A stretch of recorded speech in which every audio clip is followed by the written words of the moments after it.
Hello and welcome to Indus News live from Islamabad. I'm Jawad Nehami and these are the headlines.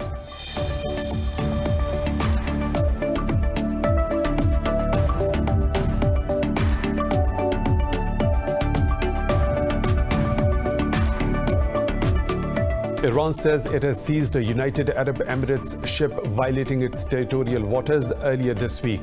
In a statement, Iran's foreign ministry said the ship's crew have also been detained.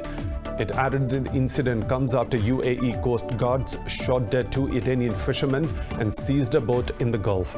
Tensions have risen between the two countries since the UAE and Israel signed a deal to normalize diplomatic ties last week.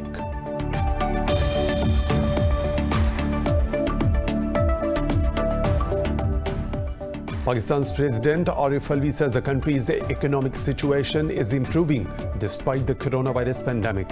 He said this while addressing a joint session of the parliament to mark the advent of the new parliamentary year.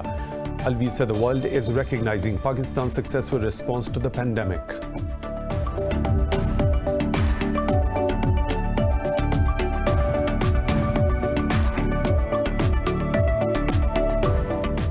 The Taliban have rejected a U.S. Defense Department's report that suggested that the group keeps close ties with Al-QAEDA.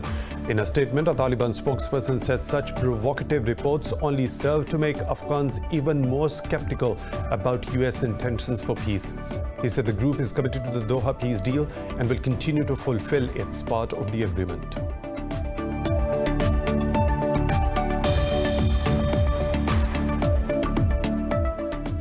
China and Russia have slammed the U.S. over its bid to reinstate the UN sanctions on Iran. In separate press briefings, the Chinese and the Russian foreign ministries called Washington's snapback measure illegal.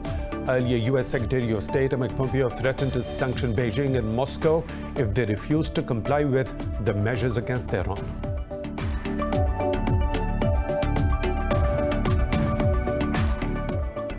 The U.S. has recorded over 1,300 deaths overnight, raising the toll to over 173,000 with 5.5 million infections, while Brazil has reported more than 1,200 deaths and over 49,000 new cases in the past 24 hours.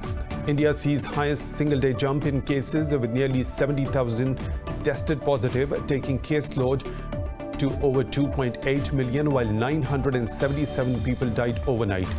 Pakistan continues to report a downward trend in COVID-19 cases and deaths as 8 people lost their lives while 513 tested positive in the past 24 hours. Globally, the pandemic has infected over 22.4 million people and claimed more than 786,000 lives.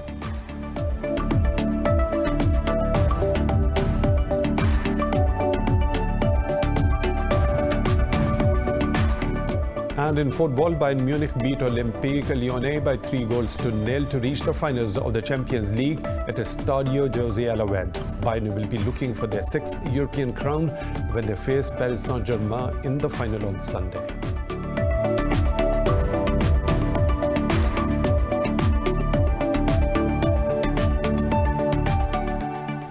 And that is all for now. For the latest updates, you can follow us on social media at Indus.News. Coming up next is Scope.